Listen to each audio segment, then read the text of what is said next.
Cameron, pronouns he, him, calling in all the way from the frozen northern wasteland that is Canada, who says that humans throughout cultures are born with a thought of God. We'll talk about why that matters. Cameron, you're on the line with Forrest and Jim. How are you doing today? Hey, I'm doing good. I'm going to be arguing for more of a deistic, monotheistic God. So I'm Christian, but I feel like that would be a bit more complicated. You'd have to come at it a lot of different ways. But for the sake of argument, more monotheistic, deistic. That sound good? Yeah. Okay. Let's get into it. Yeah. Okay. So it's kind of silly I have to say this. Well, I'm a Christian who's not a creationist. I think that's silly. I'm Presbyterian. I don't know if you know the things that come along with that, but it's more, I'll say, progressive in some ways. But I believe that throughout cultures, throughout the world, really, that humans, it's a natural thing that we yearn for God, that we yearn for an afterlife. Now, just because we want something doesn't mean it's true. But through evolution, through natural selection, we keep that existence of God. I don't know why we would keep it if religion is false, if it harms people, if it's all these terrible things. I feel like it does a lot of good things to believe in God, not just because, I want to, but I feel like it's true that God implanted us with that natural human belief in him. Do you have any takes on that or anything?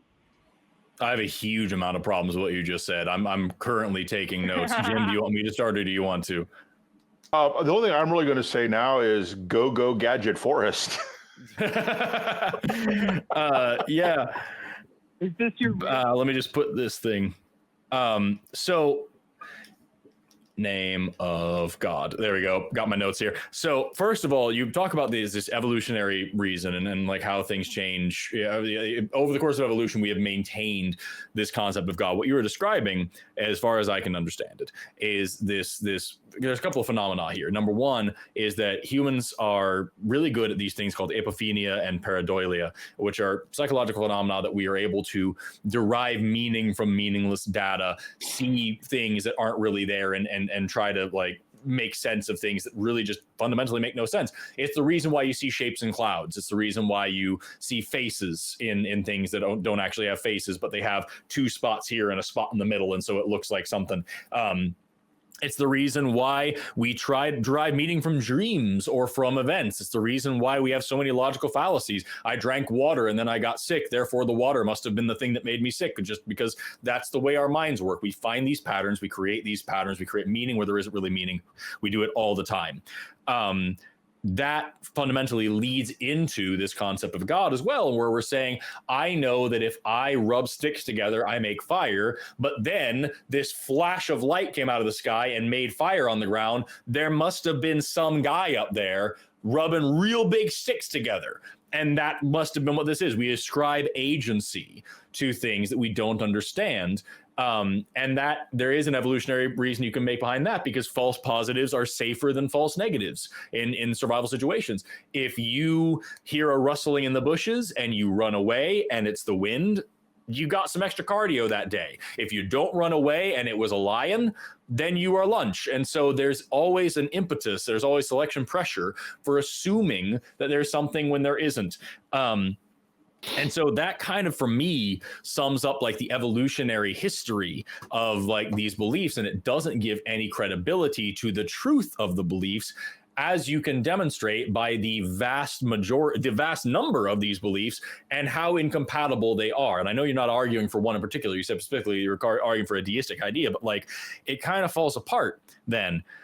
And it also falls apart when you take into account all the other things that like every human culture seems to have concepts of that certainly you wouldn't be calling in to argue about. You're not calling to argue about ghosts. You're not arguing to call about a spirit world. You're not calling to argue about Bigfoot and the Jersey Devil and the Loch Ness Monster and all the other, evil, the Wendigos and all these creatures that exist in the folklores of different cultures. Those certainly don't exist. You're not worried about, whatever monster the Australian Aboriginals believed in because there's some horrible monster in every single culture. It's just a monster. It's a boogeyman, and you're not concerned about it. And yet you're willing to extend that to God because it's something that's culturally comfortable for you to do. And then the last thing you said, and then I'll shut up and let you respond to all of this. The last thing you said is that religion and belief does a lot of good. Well, it also does a shitload of bad, because if somebody can make you believe absurdities, they can also make you commit atrocities. And so the amount of horrific things that have been done in the name of gods, in the name of religions, in the name of popes and priests and emperors who have told the people that if you go out and slaughter enough people who don't look like you, that you will gain absolution and paradise and virgins and all these other things. All of those things, I think, are more noteworthy than the acts of charity and service that people do in the names of God, because there is not a single good thing that an atheist can't do out of the goodness of their heart that a religious person can't do in the name of God. But there are plenty of fucking evil things that atheists would never do in the name of atheism that you can absolutely demonstrably see Christians, Muslims, Hindus, and everybody else doing in the name of their various gods and religions. That is my rebuttal to you, sir. What do you think about all those things? Yeah, 100%. I think, a lot of religion just as a base, as a fellowship, 100%.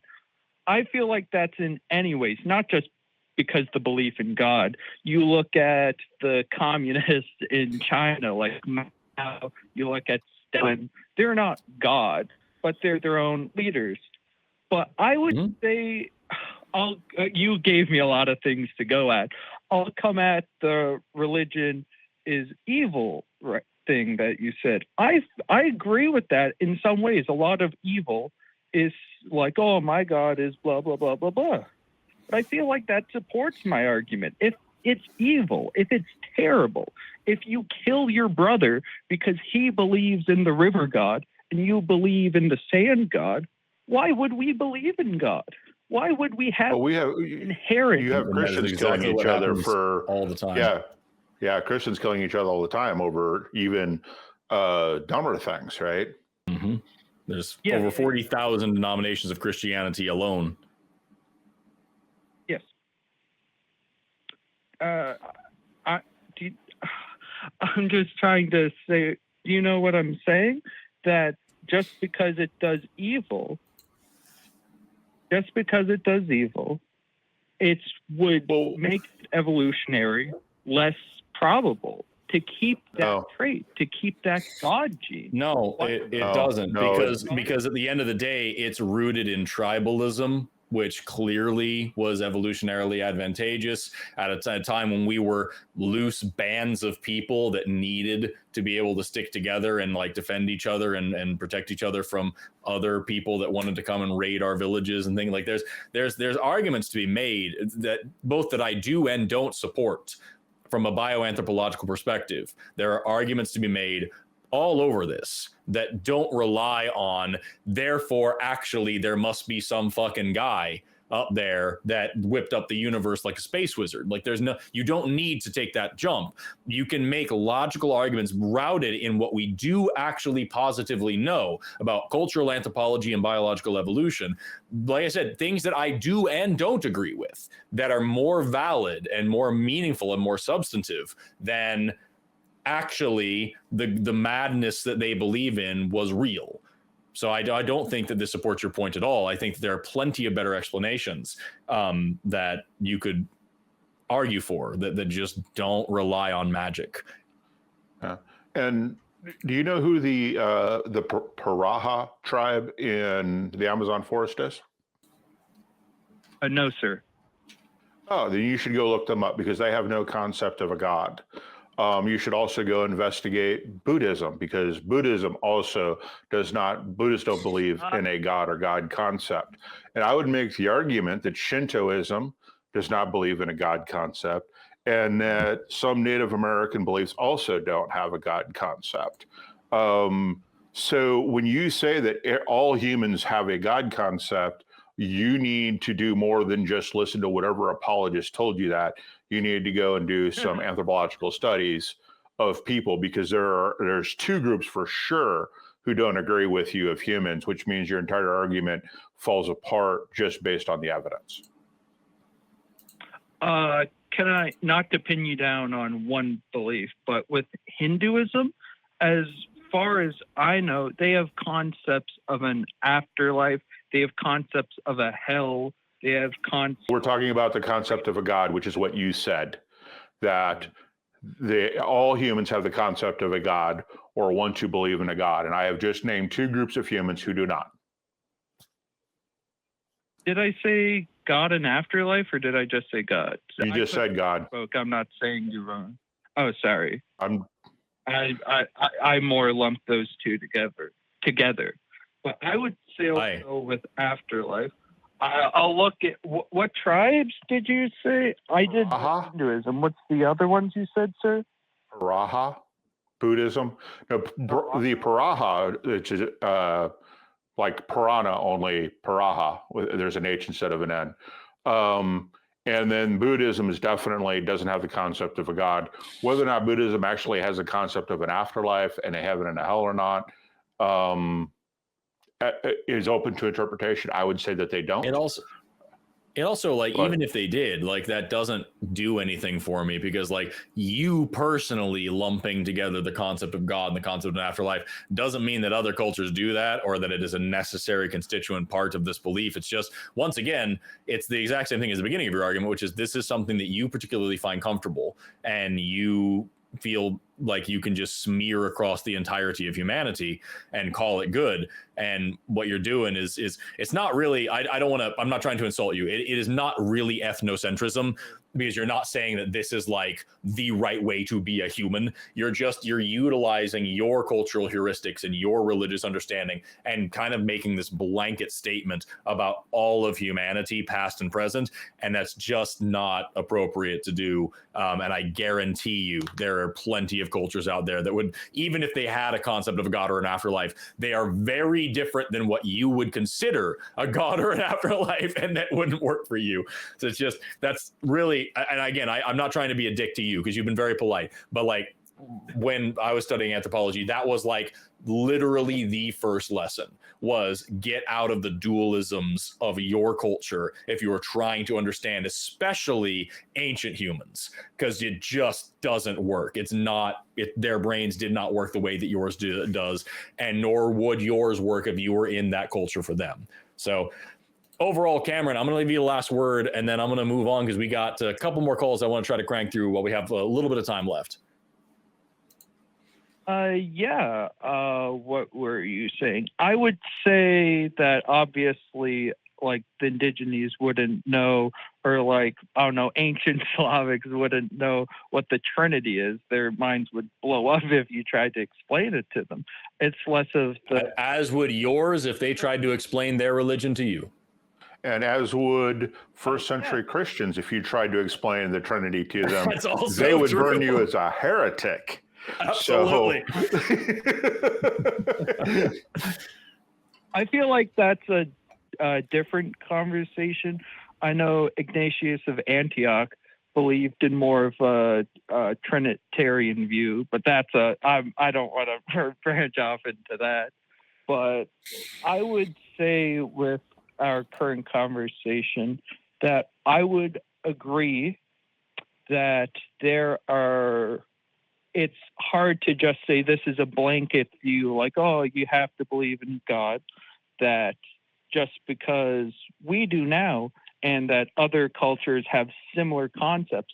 But I feel like that similar concepts, that naturalistic yearning for God, is something that's not as vague as you're trying to show, not in a rude way, obviously. No, of course. And I would argue that there is no naturalistic yearning for God, as you are claiming. There is simply a naturalistic curiosity. And where there is curiosity, when we can't find answers because of who we are as humans, we're really good at coming up with answers when we don't have a good one. And because logical fallacies exist, because it takes training to use your mind properly, early humans, that our first attempts at explaining the universe around us relied on a lot of magical thinking and a lot of applying agency to things that are natural processes. And because it was our first attempt at explaining the universe, it was also our worst attempt at explaining the universe. And unfortunately, that is a vestigial remnant that lasts with us to this day. So I don't think there's a natural urge to know God. I think there's a natural urge to just know what the hell's going on. And when we don't have a good answer, and when we don't have good education, we come up with magical explanations. And you can see that demonstrated in the sheer number of different religions around the world and the sheer number of different types of each one of those religions. There's 40,000 flavors of Christianity alone.